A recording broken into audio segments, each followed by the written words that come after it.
एक दिन के बाद समुद्र मंथन चल रहा था।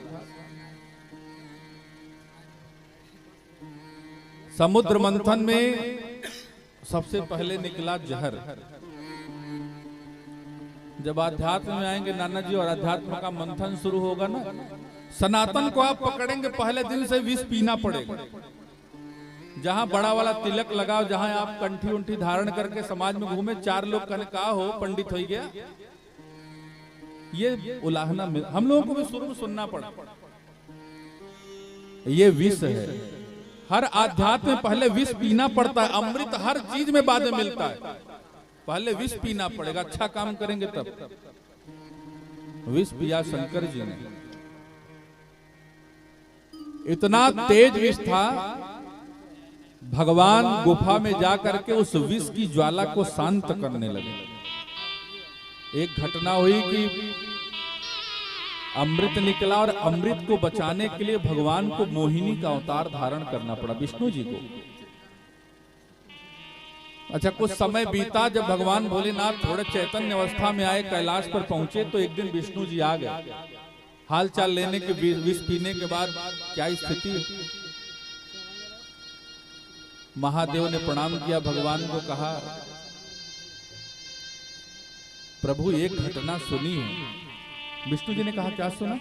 कहा, मैंने सुना प्रभु आपने मोहिनी का अवतार लिया था। विष्णु जी ने कहा, बिल्कुल लिया था। भगवान शिव ने कहा, प्रभु मैंने तो आपके सारे अवतारों का दर्शन किया, सब अवतार देखा मैंने आपका, खूब आनंद आया, लेकिन विष इतना कठिन था कि आपका मोहिनी अवतार मैं देख नहीं पाया।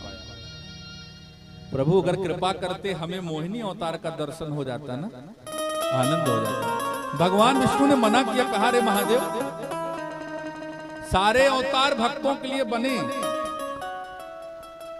सारे अवतार भक्तों के लिए बने। आपको सारे अवतारों का दर्शन मिला, लेकिन मोहिनी अवतार हमारे भक्तों के लिए बना ही नहीं।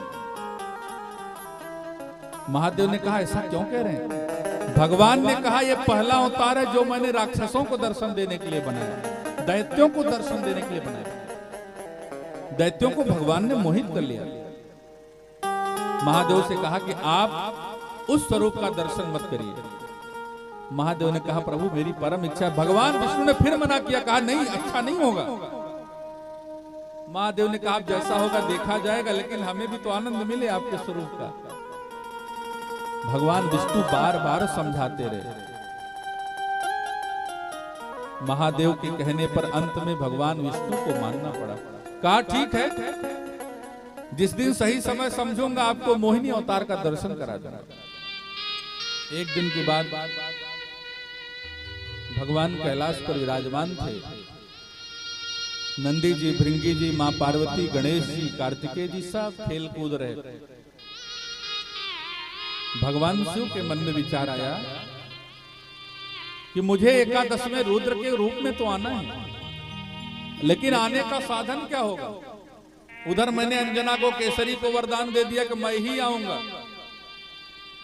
आऊंगा तो कह दिया, लेकिन आऊंगा कैसे आऊंगा? माध्यम तो हो। विचार कर रहे थे भगवान। इतने में विचार किया कि विष्णु भगवान फूल की गेंद बनाकर खेलते हुए मोहिनी के रूप में कैलाश पर प्रकट हो गए। फूल की गेंद खेल रहे, भगवान शिव की दृष्टि पड़ी। भगवान ने कहा कि यही मोहिनी अवतार है, दर्शन करो। जैसे भगवान भोलेनाथ की दृष्टि पड़ी मोहिनी पर, भगवान भूल गए कि मां पार्वती बैठी हैं, बेटा गणेश कार्तिक बैठा है, हमारे गण बैठे। इतना आकर्षण है उस स्वरूप में, भगवान शिव खींच गए, आकर्षित हो गए। अब पीछे पीछे चल दिए, मोहिनी रूपी भगवान भागने लगे। ऐसी घटना पहली बार हुई। आगे आगे भगवान मोहिनी के अवतार में भाग रहे विष्णु जी, और पीछे पीछे शिव जी दौड़ाए हैं। अपने चरणों से भगवान ने पूरी धरती पवित्र कर दी, क्योंकि भगवान का स्वरूप इतना दिव्य है ना, सहज में लोगों का मन आकर्षित कर लेता है। भगवान की चर्चा में वो पावर है। बार बार अगर गलती से हम सुनते रह गए, एक दिन आएगा कि मन करेगा कि प्रेम से सुना जाए और सुना जाए। एक मंदिर में आप एक हफ्ते का नियम बना लो, जबरदस्ती वाला। एक मंदिर में कि शाम को 6 बजे माई के दर्शन करेंगे, इतना बनाओ बस। आप 7वें दिन जब दर्शन करेंगे ना, 8वें दिन वो समय होगा तो आपका पैर अपने आप घर से निकल देगा और मजबूर होकर के आप दर्शन करने आ जाएंगे। ये माँ के स्वरूप की, भगवान के स्वरूप की महिमा खींच लेता है। ये सहज गुण है भगवान का। इतना सुंदर स्वरूप कि भगवान शिव भी नहीं संभाल पाए, कामासक्त हो गए। भगवान विष्णु ने सोचा कि भगवान भोलेनाथ जिन्होंने कामदेव को जीता है वो काम के वशीभूत हो गए, लेकिन यहां पर सृष्टि का कल्याण करना था।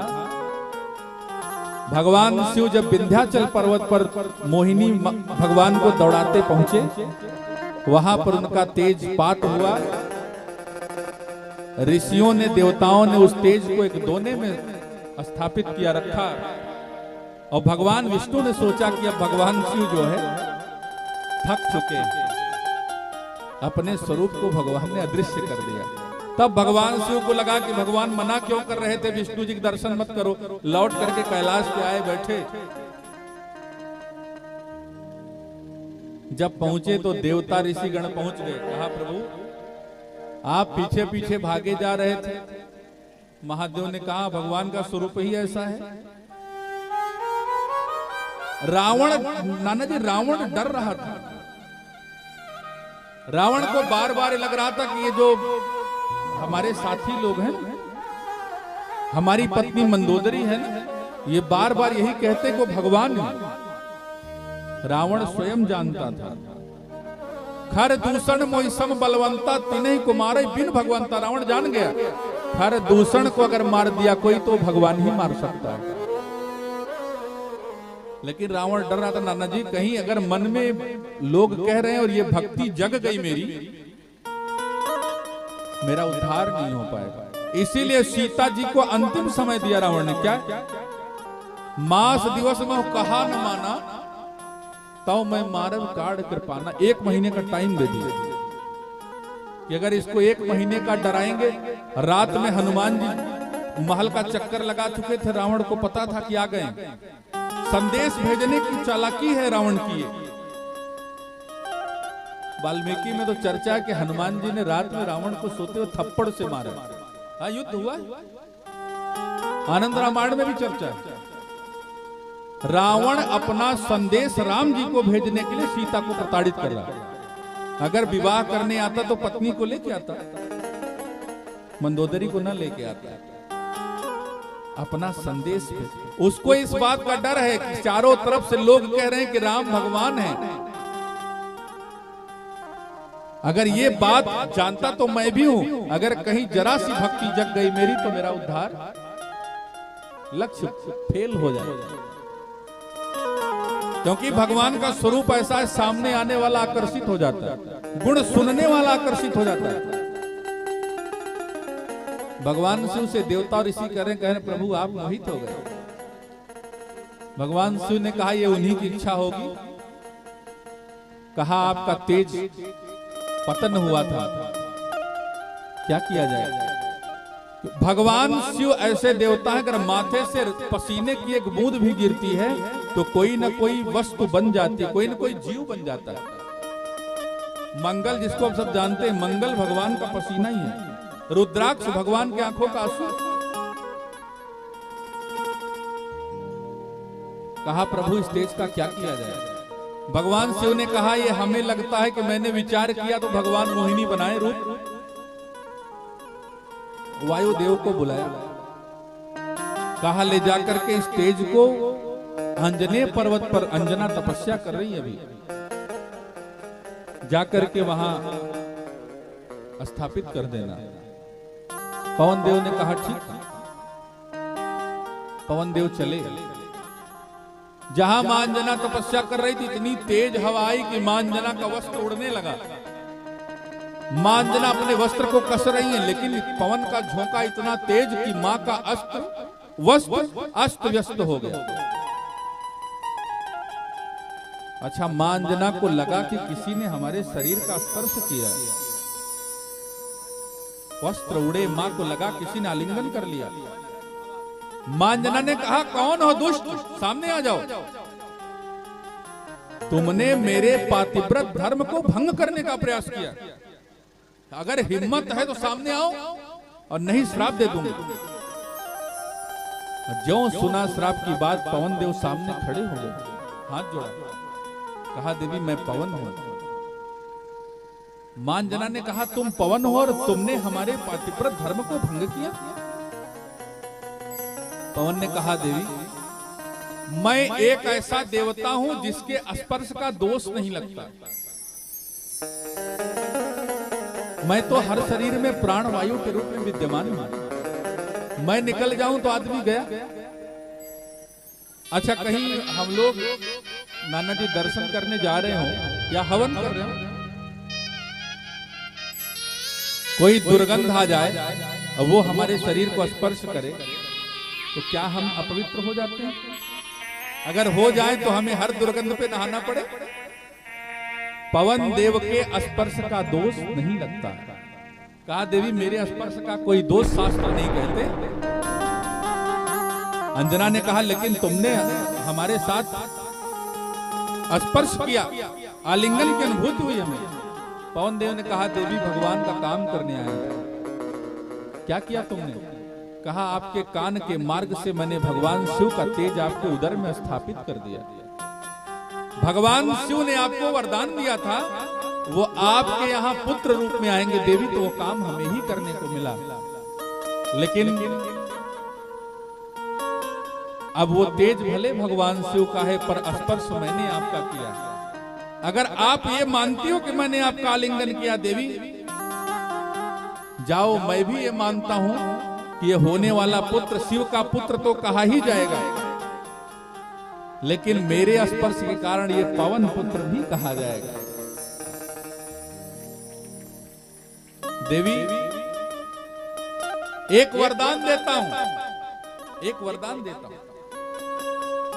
अब मैंने इसको पुत्र मान लिया ना, दुनिया में जहां भी ये रहेगा मैं अपने समान गति प्रदान करता हूं। अच्छा, भगवान शिव ने पवन को इसीलिए भेजा क्योंकि केसरी ने मांगा था आपके जैसा तेज हो और पवन जैसी गति हो। कहा, देवी दुनिया में जहां भी रहेगा ना, मेरे तरह गतिवान होगा, जहां चाहेगा चला जाएगा, और जहां इसके लिए कोई समस्या होगी वहां मैं सुरक्षा करूंगा। पुत्र मेरा है। अंजना बड़ी प्रसन्न हुई, इसीलिए जानते हैं, शंकर सुवन केसरी नंदन तेज प्रताप महाजगवंदन।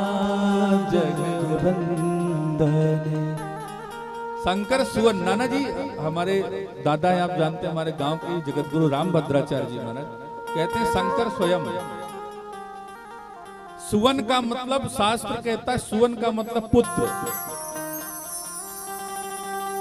पुत्र भले पिता की तरह चेहरा हो उसका, पिता की तरह चलता हो, पिता की तरह दिखता हो, पिता की तरह बोलता हो, लेकिन पिता पिता रहेगा और पुत्र पुत्र रहेगा। पुत्र का एक और सबसे बड़ा लक्षण यह है कि पिता के तेज से जो भी उत्पन्न होगा, चाहे जैसा होगा, पुत्र ही कहा जाएगा। और पवन देव ने मां अंजना को भगवान का तेज